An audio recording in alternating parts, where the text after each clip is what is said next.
Hey, have you ever felt like, man, I just don't have enough designations. I don't have the years of experience. I don't have the gray hair to compete in this insurance industry. I keep losing deals because of that. If that's you, you're not alone. I've been in your same boat. And stay tuned because I'm going to share a really important video with you that I think will help you through these struggles. What's up, everyone? This is the Max Revenue Show. I am Micah Salas, the host here.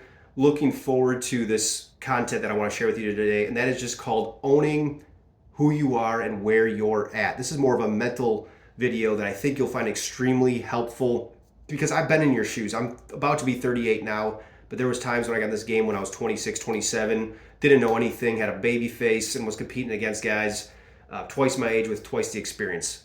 So I want to share a quick story to start this thing off with you. There was a deal first year out there, found all these coverage holes, did an analysis. He writes me the check, right? I won the business, took it from a 20-year relationship. I'm sitting having Chipotle with my boss the next day. I get a phone call frantically from the buyer. He says, Micah, you gotta tear up that check, man.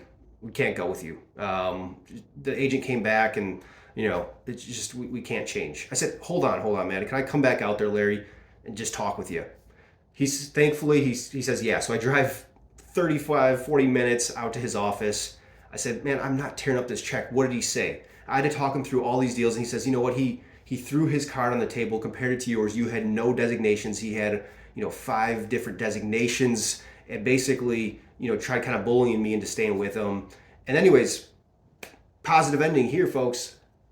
By driving out to the office, meeting with him face to face, and kind of again going over what I found and making it about the coverage, not about all those other issues, designations, age, bringing the buyer back to his senses, he was confident in going with us and fired his other agent.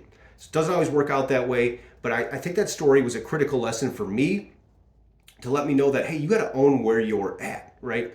And the only way to really do that is to always be gaining knowledge, right? Even if you don't have designations, you can be learning from people. Talk to underwriters, talk to wholesale brokers, talk to your internal agency staff, read books, watch content here, right? Now, we talk a lot about the non-technical side of insurance, but when it comes to the technical side, be a student of the game, right? Of course, you're not going to be bringing up this in first meetings, but it can really benefit you and instill a sense of confidence in you. So that's my message, is that take ownership of where you're at, though, right? So if you're in your first year, you're not going to be the brightest bulb out there, right? There's going to be guys who have more experience, but guess what you can do? You can work hard. You can learn how to audit policies, find issues, and you can find an exclusion that's pertinent to a business. You can get good at asking questions, right?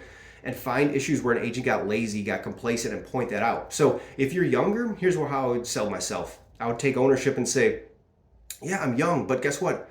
I'm hungry to grow. I'm going to be in this game for a long time. I'm an excellent communicator. My generation's awesome at communicating. I'm always available on my cell phone.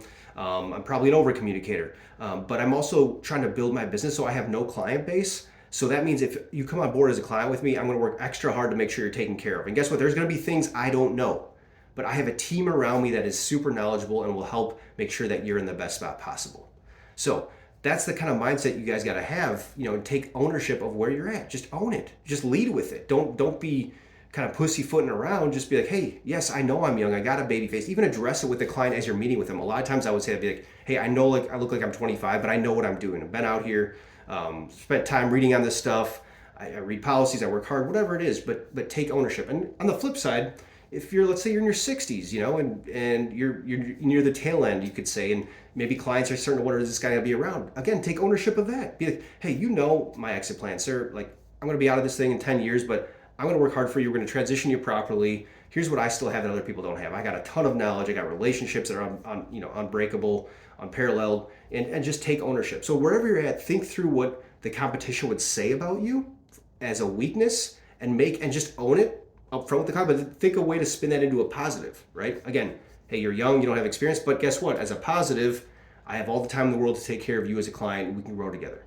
So thought this video is important to make because I think the psychological part of being a producer is one of those things that we don't talk enough about, and I want to be sure on this channel to share this kind of stuff with you guys, all right? Hey, do me a favor. If you really like this video and you found it helpful, give us a thumbs up, subscribe to our channel, get a friend to subscribe, and spread the word. We're doing big things here at Max Revenue. We're trying to help you folks out on the front lines because we're in the front lines with you, all right? Go get them. Have a good one.